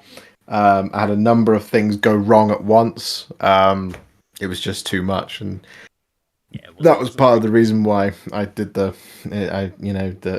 I needed to take that week off. But also, it gave me a lot of time during then to think, what can I do to take this whole thing further and easier? Because part of the stress was the total, the total technological collapse that I had for a week, which I talked about in the video that I put up very recently. Um, and yeah, it was tough. It was really tough. It was a really tough week before that, and during that week, it was very tough as well because I hold myself to an incredibly high standard, and I hate to disappoint anybody. Which sounds silly because everyone at the time said, we don't need you to make content. We just need you to keep being around, and then to make it later. If you can't do it now, do it now. But part of me was like, but I'm letting someone down if I do that, and it was a very difficult. It was a quite interesting lesson, I think, for me in order to be able to kind of silence that voice of I should be doing this thing, even though I was physically unable to do it. And then that was creating a mental blocker, which was it was a very interesting week philosophically and mentally. But I'm much better now. I'm pretty much 100% healthy. Every so often, I will just cough. It's like a kind of residual from then, and then I just move on. Mm. But I'm pretty much 100% there, and so far we've raised a ton of cash, and we talked about this on stream on Wednesday, but this now being the new kind of studio setup, that's down to that. There's just a couple of like big ticket technological pieces that we're fundraising for. One of the things I did mention on Wednesday was that we're going to be doing a raffle. Um, it is a massive raffle. There is not one prize. There is not two prizes. There are three prizes. Three Nice. prizes up for grabs. That video, theoretically, announcing it and launching it should be tomorrow. So do keep an eye out for that. Because, if you want to be within a chance to win some enormous prizes, and I'm not kidding, these things are. There is a huge pile of plastic sprues down here to my left. That's one of the prizes, and you also have the chance with that raffle to win some Warhipster history. It's in the cabinet, sort of on this shelf. It's all on that shelf, just there. So do keep an eye out for that. And yeah, but thank you so much for checking in. I was in a very, very bad place, and I'm in a very good place now. So I'm very happy. I'm Yeah. very much back to work. So I think an important thing to say at this point would be to say thank you so much for all the support, and thank you so much for checking in on me. It really does mean the world, and it is that kind of care from you guys that makes it worthwhile, but also it's what kind of makes it so that I can keep going. If you see what I mean, that is just very sustaining, and I will keep going for as long as I possibly can. Doing Yeah. bigger and better 100%. things. Um, like the other thing I talked about on Wednesday, which is doing a 24-hour live stream to paint a Yeah. Yeah. That's Sylvaneth gonna be fun. army. That one's going to be mad. I think I don't know if I can. I don't know if the lead will reach that far. It is a huge pile of boxes. I was looking at it again just then, and I was like, "Oh, that's actually a lot of. There's a lot of toys there." You got 24 hours, man. um, I've seen you. You are productive. You are productive. We will get through it. And me and Reza will come down. We will come down and hang out and do some painting alongside you, or hang out with you while you're doing the 24 hours. Because I think it's a brilliant, brilliant little project actually, and it'll be very interesting to see what you can do. 43 You are models. gonna. You are going to upset people though, because at the end of it, you're going to have this wonderful contrast army. People are going to be like, "Hang on a minute, you painted that in 24 hours," and be like, I spent ages on this, and it looks like trash. No, I'm kidding, but it'll be very cool to see what you can produce. And I'll echo your comments actually on obviously we talk outside of the world of social media and YouTube and stuff, and when you were in a bit of a bad place, obviously that was awful, and it's so good to see you back to your usual self, and again to you guys in the community, like myself, I consider myself part of the Warhipster community as well. You're the reason that we do this, and we do these streams. We like doing it to chat to you guys and people in my chat as well. Exactly the same. You are the reason we do it, because it's brilliant. It's the best part of the hobby. Rolling dice, painting stuff. It's fun. It's what I enjoy. But honestly, just chatting with people about 40k and any old nonsense, the best bit of this hobby by a mile. And I've met, I met Josh obviously through Warhammer. I met Rich through Warhammer, and Rachel as well, Warhammer Girl, and Ed Sandman, Quipster, my friend Charles, who runs Battlefield Birmingham. I've met so many awesome people, and yesterday at DempseyCon was another example of that. Met lots of people who I've spoken to on Discord and stuff like that, but actually got to talk to in person. Ginger Steve, Dave, Dats and Des, Seb, Eddie, like a whole bunch of people, and it was awesome. It was absolutely awesome, and I only played one game the whole day. We just stood around chatting about 40k. It was brilliant. So you guys are absolute legends, all of you. I completely agree with that. Everyone's being really lovely in the chat.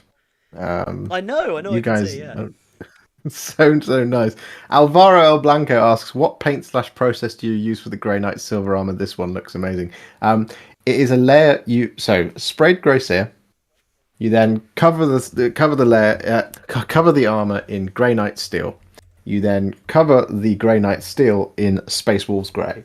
You then relayer the armor, avoiding the recesses, with Iron Hand steel, and then what I haven't done yet is highlight the armor with Stormhost silver, and you are done. This is an example of a finished model with that recipe. There it is. So there you go, a finished model with that exact recipe, or one that's a little bit more comparable. This one, this little chappy, but that's how you do it. It's nice and simple, a nice and simple recipe, and it looks really effective. If you want, there will be 2 videos on this week, so you'll be able to see it in practice, Alvaro. But if you want to see a preview of it, you can check out the last Wednesday Warhipster stream, and you'll be able to see me doing it early, and then you'll get the video this week. Chewy says, "Would you like me to be a dick to balance things out?" I mean, if you want, I guess we like it when you're nice to you, because otherwise, what we'll do next time you send something to A Tale of Many Warhipsters, which by the way you should all go and watch because it's cool and you get to see what some of the amazing stuff that people in the hobby are submitting, and also if you haven't submitted stuff to A Tale of Many Warhipsters, although it's going to mean Josh has to do more editing and stitch more pictures together, so he's like, "Stop talking, Adam, you bastard."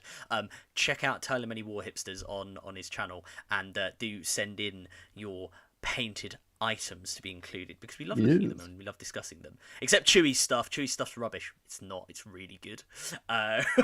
It's like I have to be honest. I will say, in my chat, like this, you've got lovely hobby positivity. I can see Philip saying we get him through the week, which is incredibly kind of you, Philip. That's genuinely lovely.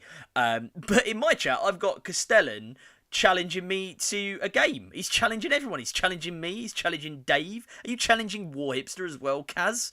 He's just saying I'll take it on. He's calling me 6-minute 40k. It's not even accurate. Most of my videos are probably like 10 minutes because I'm rubbish at keeping to my name, which is actually a whole nother discussion which I need to have separately about this channel. I do try and keep to 5 minutes, but so there's a lot to talk about with 40k. So yeah, he's Dave says, "Oh, it'll be 2-minute 40k. That's how long I'll last." Right. Josh has played me. Reza has played me. If you boys think you can bring the thunder, let's go.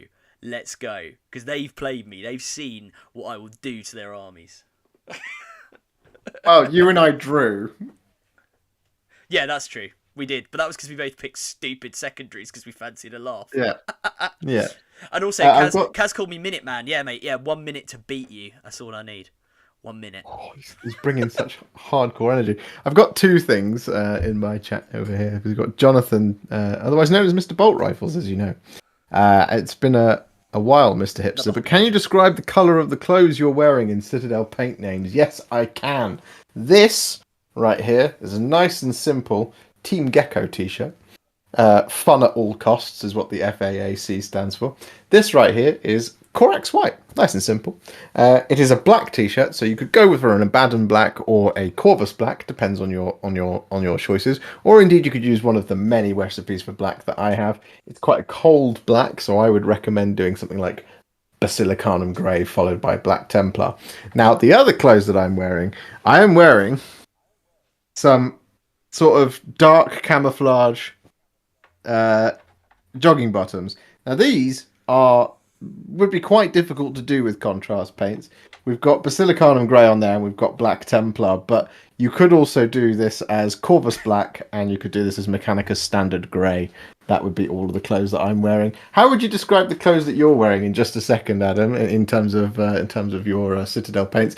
But Chewy has balanced out the chat for us. He said, Josh, I mock your value system. You also appear foolish in the eyes of others. Little Simpsons reference for you. Thank you very much for that. Before we do my clothes, I will say the challenge is going.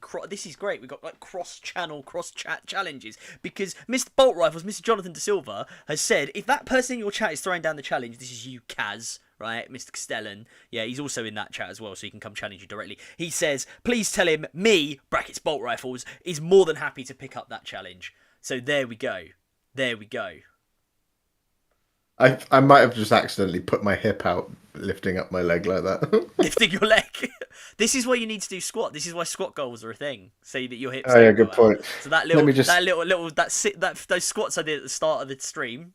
Like all two of them. There was a reason for that. I'll do what is known as a painter's squat. So what you do is you grab, if you're in an office chair like I am now, you grab your little altitude handle and you just very slowly go down. See, and then you just this is a new chair. Bring it back up.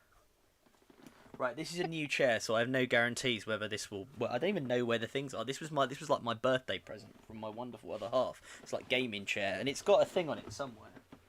Here it is. Right, I'll try it. I'm probably about to drop off camera, so goodbye, everyone. There you go. And now I need to stand up again. This is going to be interesting. Find out Adam's not wearing any trousers. Ta-da. No, I only wear jean shorts. I actually do all my streams in jorts. I'm actually a never nude. Nice little Arrested Development reference for anyone who's seen that. Costellan says, maybe find out what I'm up against. He says, if you can actually play, be a borrowed Titan meta, bring your true army. So I may be up against the Titan, which is going to be fun.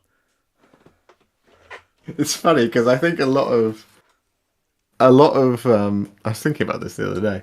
A lot of the strongest armies in the game right now would absolutely fall apart like wet paper if they had to fight a Titan. Whereas that was not the case in 8th edition. Yes. Yeah.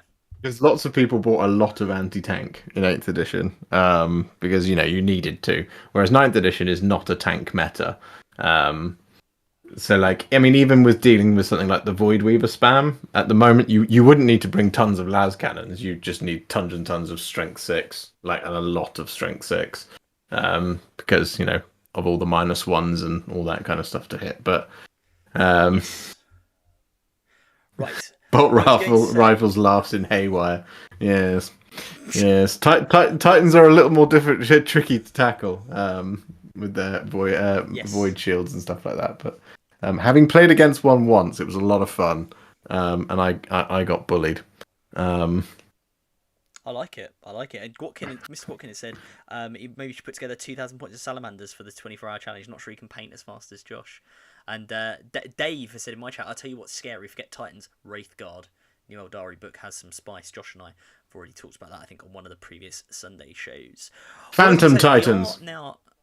Oh, Phantom Titans. Oh, actually, someone I speak to at DempseyCon is doing a commission, and he's got he's a commission painter like yourself, Josh, and he's got 3 Phantom Titans and 2 Revenant Titans he's doing at the moment. Which he said, he's got to assemble all those and paint them, which is going to be absolutely very interesting on the scale, Yeah. obviously, of Titans. But I was going to say it is unfortunately heading for 10:20, and we're on a school night. And moreover, full disclosure, my wonderful, wonderful other half volunteers to help vulnerable women around like with issues around pregnancy and birth, and she attended the birth at about 3 a.m. last night of one of the women she supports. So she got no sleep last night.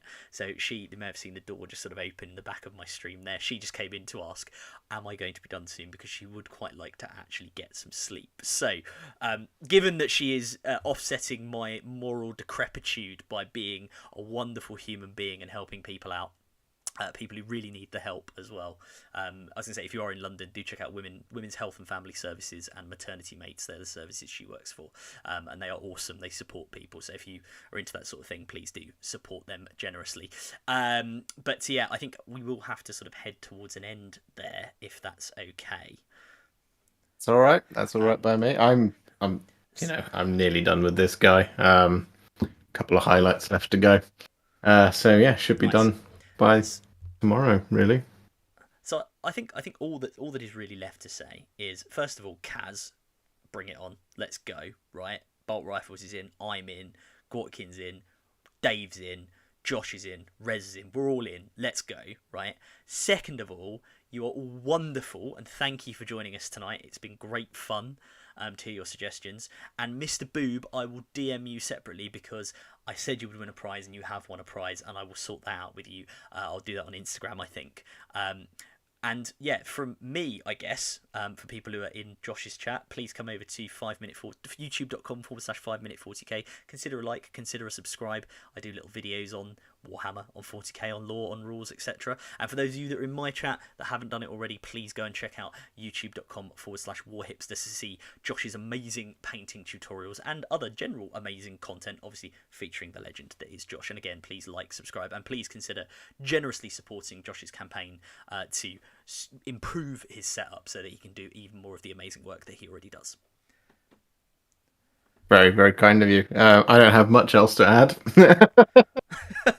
Other than thank you so much for hanging out. It's been a great stream. It's always a great stream. I will be back on Wednesday with another stream, as per usual, doing the live hobby hangout. I suspect by then we will be building shining spears, or maybe even painting one. It depends how productive I am over the next 48 hours. We'll also have a painting video, as I've already talked about. Painting video on Thursday, painting video on Saturday, and we should have Codex and Coffee out on Friday as well, so you can hear Adam, Rachel and I talking about Space Marines, or trying to cover the entire history of the Space Marines in all of that time. So do check that out on Instagram, and subscribe to us wherever you are on your favorite podcast areas.